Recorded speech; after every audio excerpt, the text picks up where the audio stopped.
happy Sunday. We've had a long time since we posted a video. We've been getting some new equipment, some new microphones, new lights, so I hope you guys enjoy. If you guys have any feedback on our video, feel free to leave it. We're working on improving all sorts of things. So to jump into our video today, we're going to be talking about breeding ball pythons. Now it's a subject we've talked about, but we did some podcasts recently with a few different people where we spoke about it. So we thought what better time to bring it back up than Valentine's Day. So I hope you guys are having a great time with your sweethearts or just with your snakes, however you best enjoy this holiday. So moving into it, the first thing to know with ball pythons is there's 3 different factors that kind of go into breeding these guys. So the first thing is temperature. Second thing is food. And the third thing that ball pythons don't use as much as other species, but I still have seen as a factor, is barometric pressure. So we're going to touch kind of on all 3 different ones. So the first one we're going to talk about is temperature.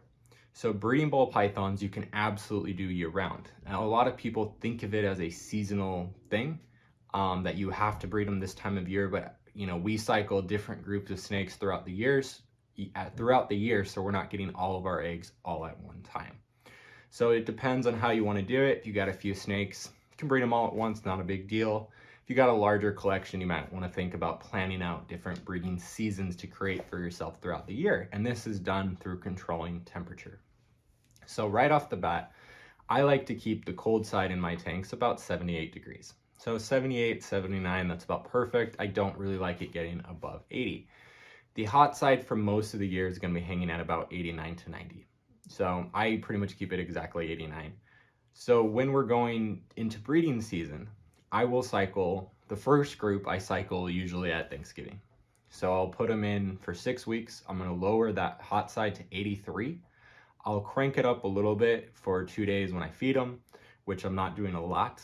But for those 6 weeks, they're pretty much staying at 83 on the hot side and at 78 on the cold side. You can also do this with nighttime temp drops, which I know a lot of people do. I personally do it this way just because it's the way I've always done it. It's the way I was taught to do it. But you can also do it with nighttime drops. That works really well too. So I'm doing that for 6 weeks. Like I said, the first group I start in Thanksgiving.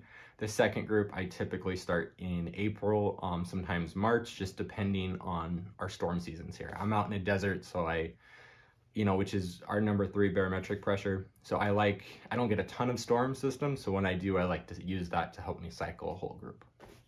So right off the bat, we're doing those 6 weeks. Then we're gonna raise the temp back up to what it normally is, that 88, 89, 90 degree temp. I really like to make sure it's 88 or 89 this time of year because you don't want to get it too hot because that can kill sperm. So once I do that, I'm feeding heavily, which is also something I do before I cool them down. You just want to make sure they get all that defecation out before you cool them down. So once the heat comes back up, I start out with small meals and I'm feeding them a lot.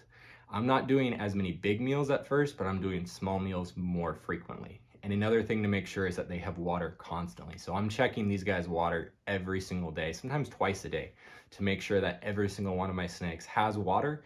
And by keeping track of how much they're drinking, you can actually tell if they're building follicles. Follicles are mostly made up of water. So when a female starts to build follicles, she's going to be drinking a ton. You'll fill up her bowl and she will just sit there and drink the whole thing. That is a sign that she's building. So you want to keep feeding and keep feeding. Once I tell if a female has follicles, I want to make sure I get her a really big meal, something a little bit bigger than I would normally feed her. And usually after that, they usually will ovulate shortly after that, if you followed kind of everything right. But you want to make sure that you're getting these intros done. Ball pythons store sperm, so the most important thing is that you're getting intros. Even if she doesn't have follicles, get that male in, get them to lock. I also think that can help with follicular development if they have that presence of a male early on. Different people do that, different people don't, but the main thing is these guys store sperm for 2 years, so make sure you're getting those locks now and make sure you're pairing them with the males you want to pair. I know a lot of people who have been cleaning snakes, thrown in, a male they're cleaning with a female, and then oops, they lock 10 minutes later, and now that male has his sperm in there for 2 years. So something to keep in mind. So when it comes to how frequently to intro our males, especially once a female has follicles, I want to make sure that male is going in there every 2 weeks about. At least every 2 weeks, I want to see a lock with that male.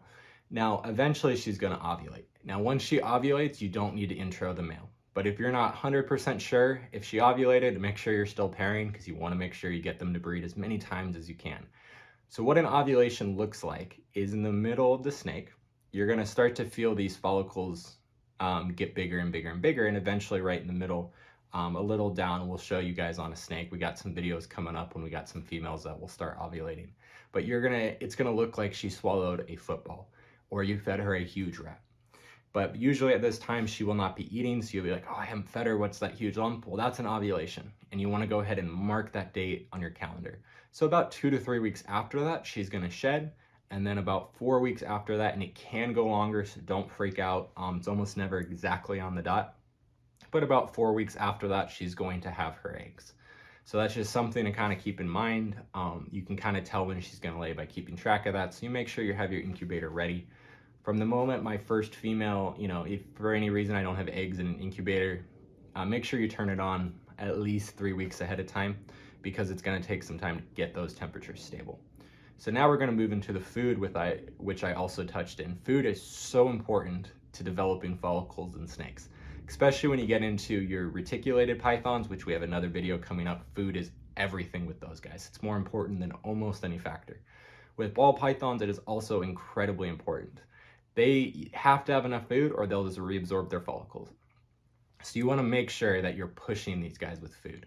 So we're not talking about power feeding. We're not talking about getting them to grow. We're talking about building a little bit of extra weight on them, because these snakes are not going to eat for a certain period of time, usually a couple weeks before ovulation, and then the whole time they have their eggs. So you wanna make sure they have that extra fat on them, so they're not too thin when they don't eat for that period of time. And just in case, some of them go right on food after you scrub their tank out with bleach, get all that egg smell out. Some of them take a little bit longer. So you always wanna make sure they have that extra weight, and it also is going to help them cycle. So when I start feeding these females heavier and heavier, that's when I'll start seeing follicles start to develop. All of them start breeding, because they start having everything they need to reproduce. So it's basically a snake's way. I kind of think of making sure the environment's right for their babies. So you wanna make sure, that's also why we wanna make sure they have constant water too. Water is so important in this process. You wanna make sure they always got clean water. Like I said, as the season goes on, I'm checking morning, night, because these snakes are gonna drink their water bowl that fast sometimes. So the third thing I wanted to touch on is barometric pressure. And again, this is gonna be really important when we're talking about retics, but with ball pythons, it's still important. And storm systems cycle your snakes for you, makes it a lot easier. So if you have a storm system coming, start feeding those females really heavily. Or maybe if you've already been doing that, maybe cut off their food a little bit, drop their temps for a week. Just something to help simulate what that storm is doing, because they're going to sense that barometric pressure shift, which in nature is what I think, if you look at kind of when the storms cycle, they have a lot of storms and a lot of rain before they actually start laying eggs. So I think it's something that can absolutely help with ball pythons. Again, with retics, it's everything, those storm cycles.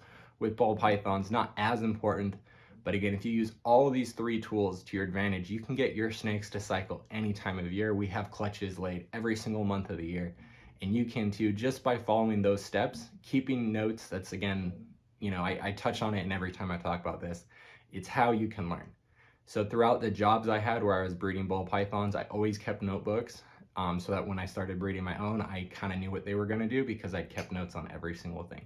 So every minuscule detail, keep notes on it, and you'll start to see trends year after year. Hope you guys enjoyed that video.